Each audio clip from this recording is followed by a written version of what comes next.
Good afternoon and welcome to our webinar for the Master of Arts program in Public Relations, Hot at Hofstra.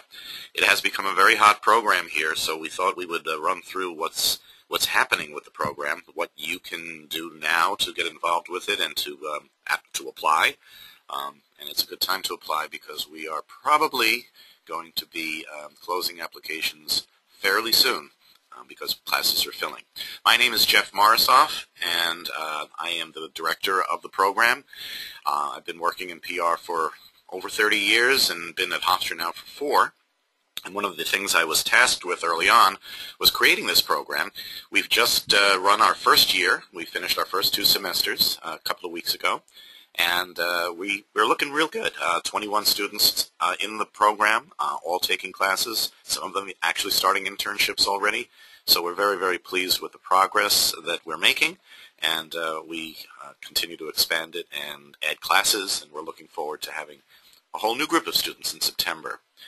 The program was designed specifically for students to get involved with the management side, and be equipped to run a public relations office, to handle specific and very general roles.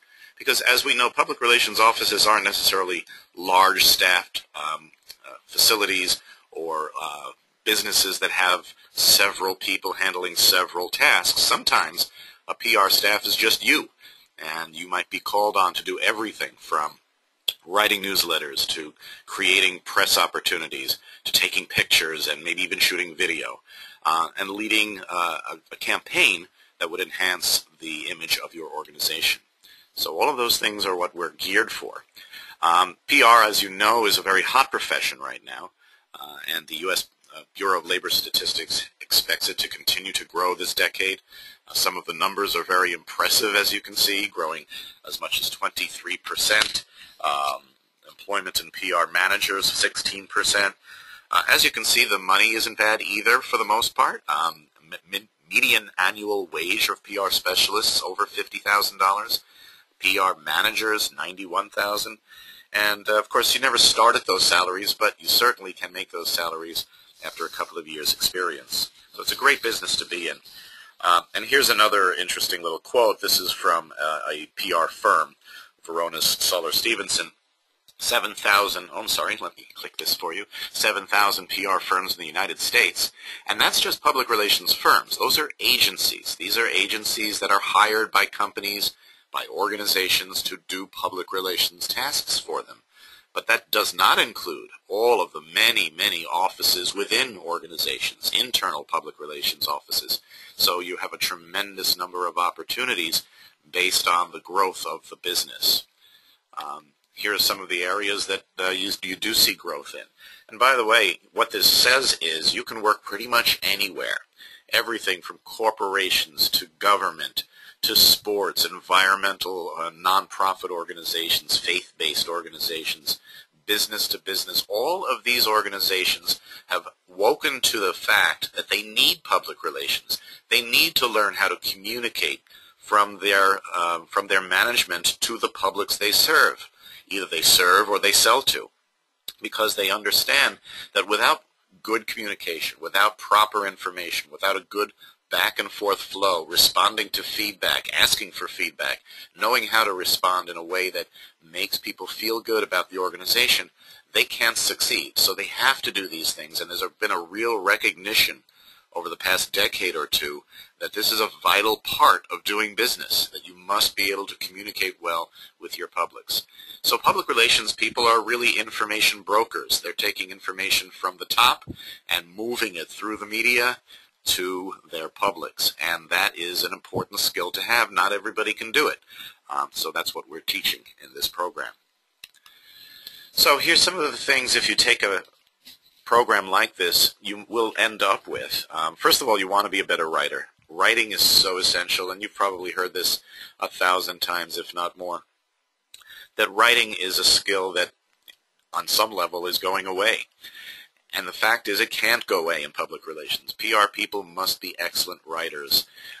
You don't have to be Hemingway, and you don't have to be able to write a novel, but what you have to be able to do is use constructed, well-constructed words and sentences, punctuated properly, Associated Press, AP style, journalistic style. It all has to be done that way because that's the standard for the business, and that's what's expected. You have to be the standard for good writing, so we teach you how to be a better writer. But of course, the business of public relations is very important too. The idea that you understand, how do you evaluate the work you do? How do you decide what you're worth? What do you charge a client? How do you determine whether or not your program, your campaign was successful? How do you staff for public relations? And how do you deal with clients in terms of proposals and fulfillment? So those are the types of things you'll learn in the business of public relations. Developing PR campaigns is very central to this program, and we do it repeatedly in classes and in real-world examples.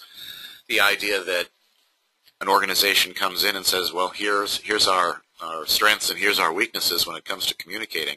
Can you help us? And then we will, in fact, do this. We do this as our capstone project. We do this in our internship projects and other classes where we actually do develop campaigns and we learn how to develop campaigns effectively. So that's one very, very important piece of this program.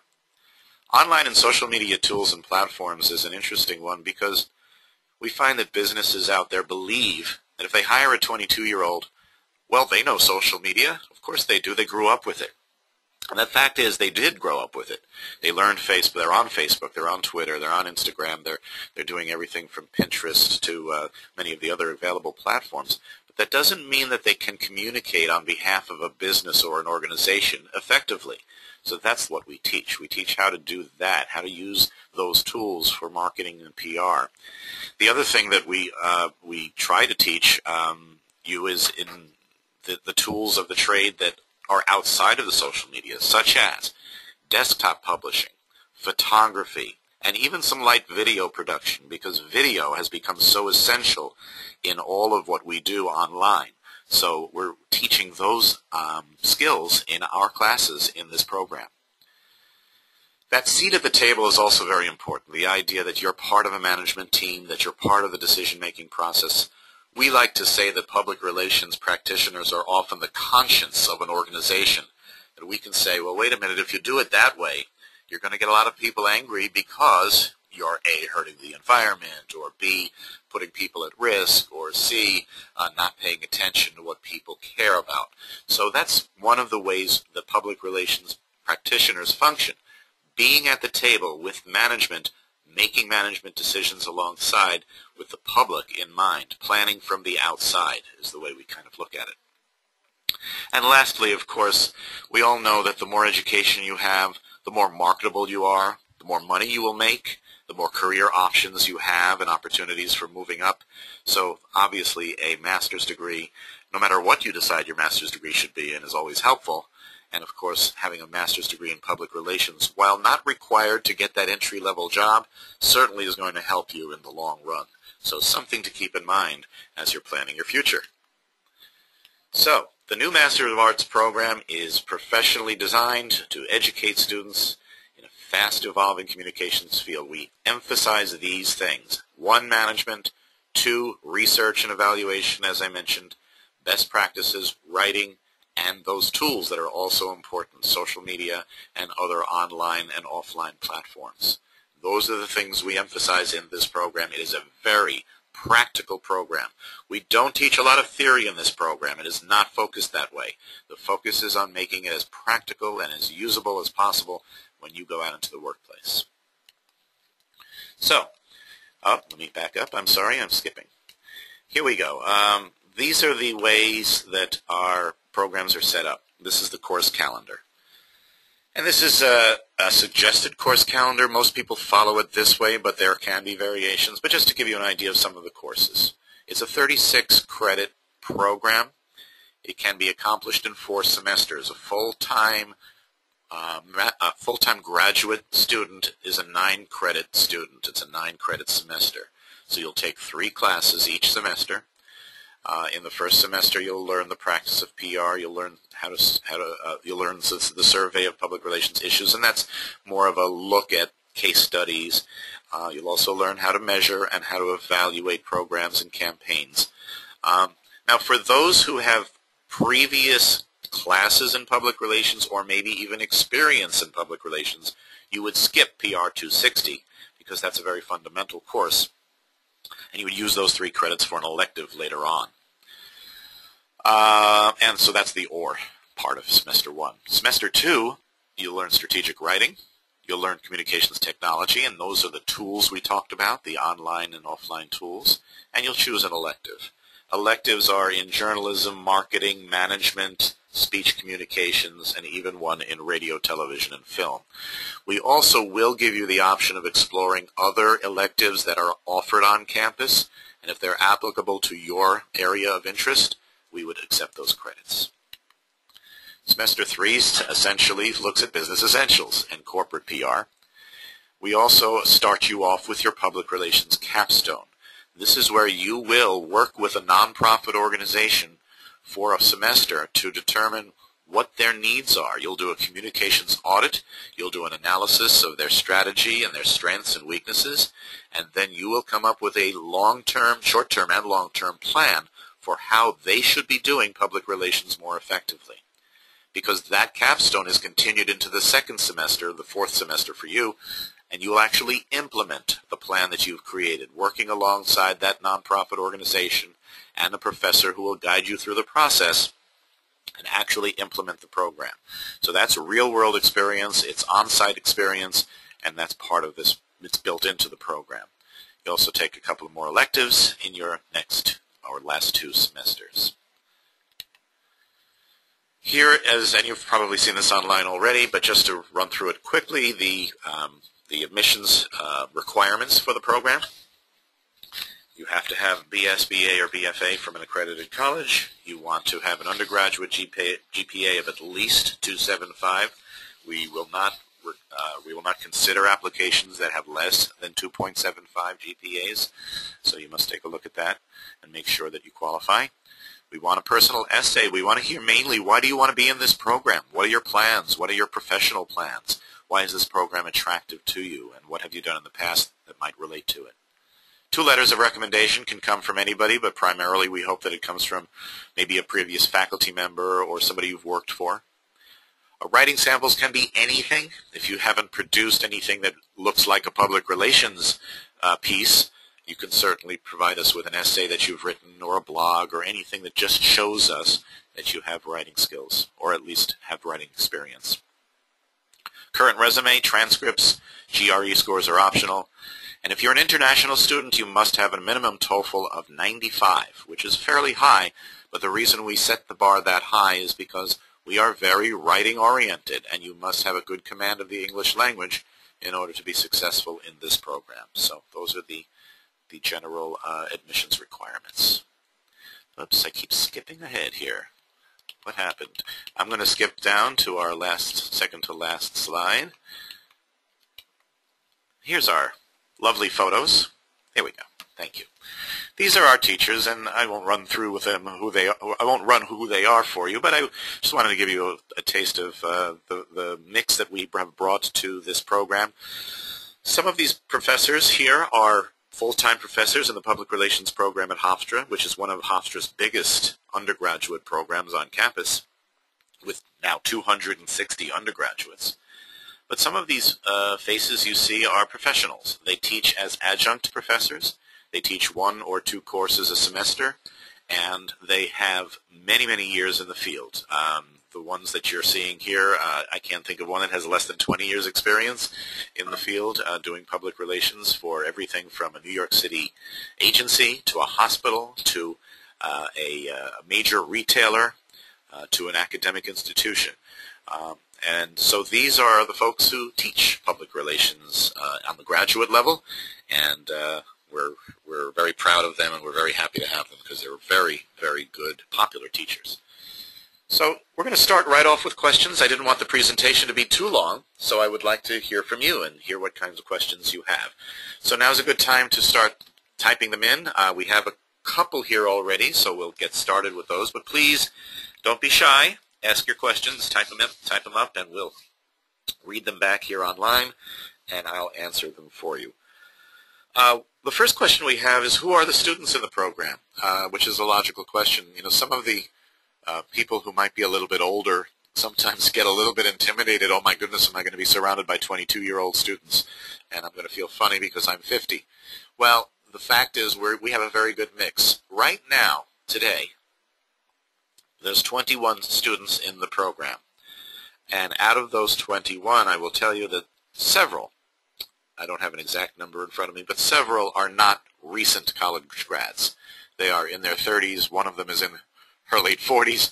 One of them is starting the program because she's had 20 years experience in marketing but is now suddenly thrust into doing public relations for her company. So she is wants to get her skill set elevated. So she's in the program. We have a couple of students who are looking to make career changes, and that's why they're taking this program. So it is a mix. It is a mix of male, female. We also have a couple of international students, which is always nice to have because it gives us different perspectives. The students are not necessarily from a communications background. Some of them have majored in other areas. So they're coming to us from all different walks of life. Generally not Hofstra undergraduates. A couple of them are. But a couple of them have not been, have come to us from other schools, from other states. We even have a couple of graduate students who are not from New York who are actually dorming here, and that's who's in the program. Okay, next question. Obviously costs, yes. What does it cost and are there scholarships available? Good question. Excellent question.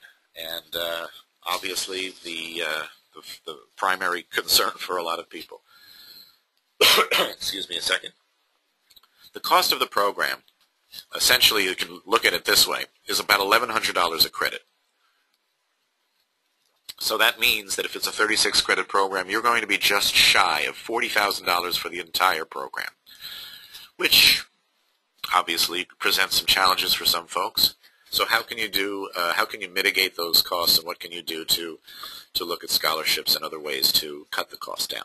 Well, one of the things we can do, depending on your academic standing as an undergraduate, is you'll get some kind of an entry scholarship. And those can range from $1,000 to $2,500 depending. Those students who apply early enough have a better chance of getting that scholarship. Those students with high GPAs have a better chance of getting more money than others. So it's anywhere from $1,000 to, say, $2,500 for a year scholarship. So that's one way to start mitigating some of the costs. Another way to do it is become a graduate assistant. Graduate assistants are hired by faculty, by other academic offices, and what they do is they assist faculty with research projects or events that are being planned or programs that are on the schedule. Those are designed to enhance your academic experience, so they're supposed to be tied in to some level of academic experience that you will gain from. But you also get paid, and you can get paid anywhere from $750 to $1,500 as a graduate assistant. The challenge with graduate assistants is we usually don't hire them, we really can't hire them until the semester starts. So you won't know going into the program whether or not you have a graduate assistant's position, but odds are if you want a position, we'll find one for you when you get here. The third way is you can get a job on campus. Now that is easier said than done because there aren't that many available, but you always have to keep your eyes open. Some of these jobs actually will pay full tuition for a graduate student to become a full-time graduate assistant. But again, those jobs are advertised online. You have to look for them, or you contact our graduate admissions office and ask them for a listing when they do become available, and they can send you an email. So those are some ways you can mitigate the costs of the program. Please remember that you can now type in your questions, and I will answer them. Now is a very, very good time to do it, and I'll be happy to answer the questions right here online.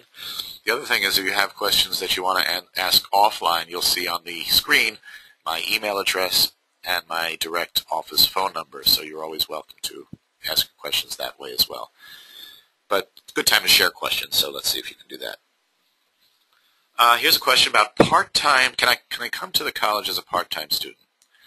And the answer is absolutely. You do not have to register full-time, and if you can't afford to be full-time or you don't have the time to be full-time, maybe you're working 9 to 5 and you can only manage 1 or 2 courses a week, 1 or 2 classes a week, you can register part-time and do the program over a longer period of time.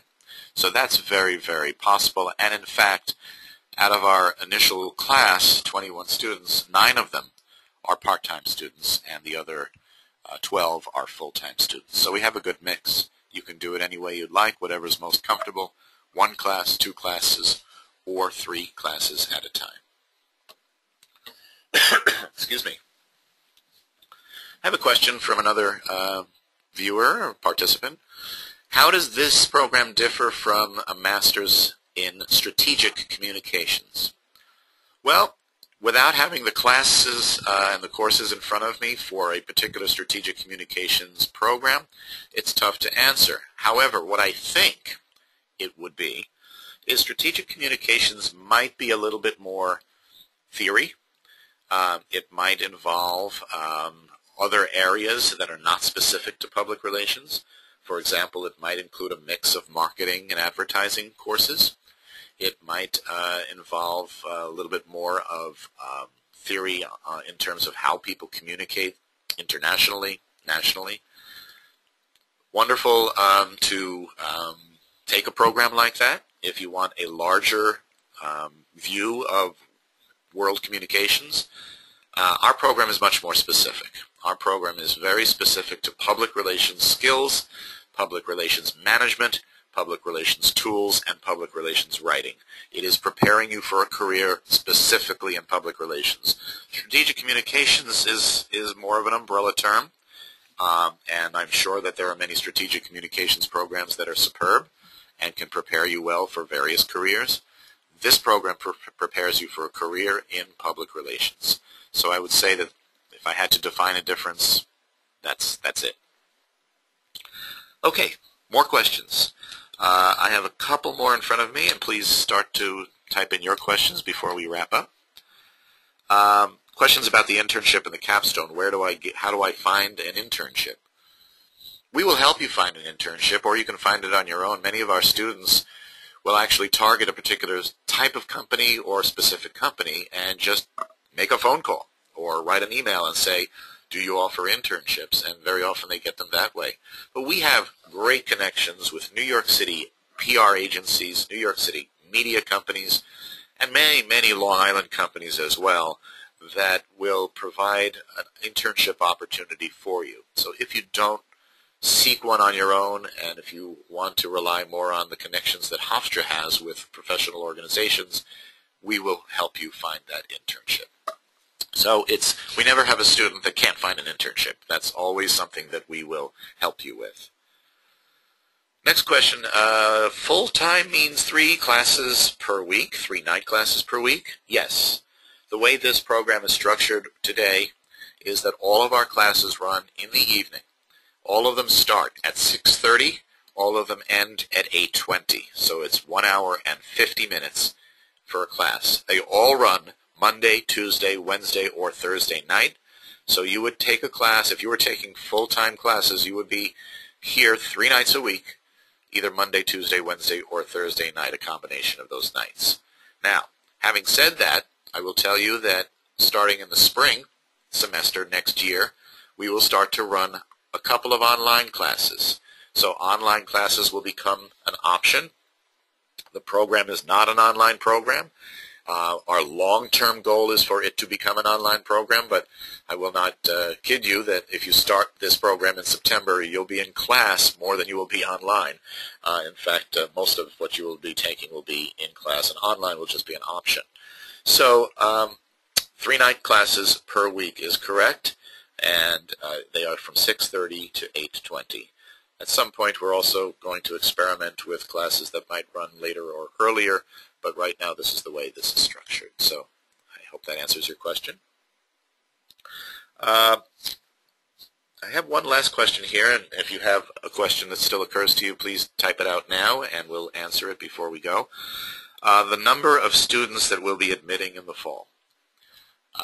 Well, the fact of the matter is we have accepted quite a number of applications already, 20 22, I believe, new applicants have been accepted. Of course, out of that 22, it doesn't mean they're all coming, because they may not be able to work out their schedules to meet the qualifications or the schedule that we have in place. So the fact is, we're set up to admit 30 new students this semester. Admit and register 30 new students. As of now, we've accepted and admitted about 12. Now, what that means, though, is that applicants, which are all applications are due July 31st, applicants who want to get into this program should get their applications in fairly soon. Because school just ended, undergraduates just graduated 2 weeks ago at most universities, we're starting to see a tremendous number of interest in graduate school. And so what that means is there's going to be a lot of applications coming in over the next couple of weeks. We want to be able to get to those the earliest we can, admit those who have been qualified, and then get you registered before we get those classes filled up. Because they will fill up, and we've already added classes because we've seen three of our starter classes fill. So we've added more classes, but they're starting to fill. So the bottom line is, if you are interested in this program, start the application process now. The application is entirely online. So you go to the admissions, graduate admissions page, or you go to the hofstra.edu/MAPR and find the application and start the process. If you have questions along the way, as you have questions about the application, please send me an email, and I will answer it to the best of my ability. You can also call me. The final step in this process, once you get the application done and we like the application, we like who you are on paper, we will ask you to be interviewed. Either if you can come to campus, or if we can do it by phone or by Skype. We will interview you as a final step, and then you will learn very, very quickly whether or not you've been accepted. So the process is quick. You're not going to apply and then have to wait 2 months. It'll be more like within 2 weeks, 3 weeks tops, you will know whether or not you've been accepted to Hofstra's MA in Public Relations. So that, I hope, answers all of your questions. Again, if you have additional questions, my email is at the bottom of the page you're seeing on the screen. My phone number is there as well. So please feel free to contact me anytime you like, and I'll get back to you very quickly, because we know that time is of the essence now for those of you who are interested in applying. So on that note, thank you very much for listening, and I hope to see your application online soon, and hope to answer any questions you may have. Have a wonderful day. Thanks.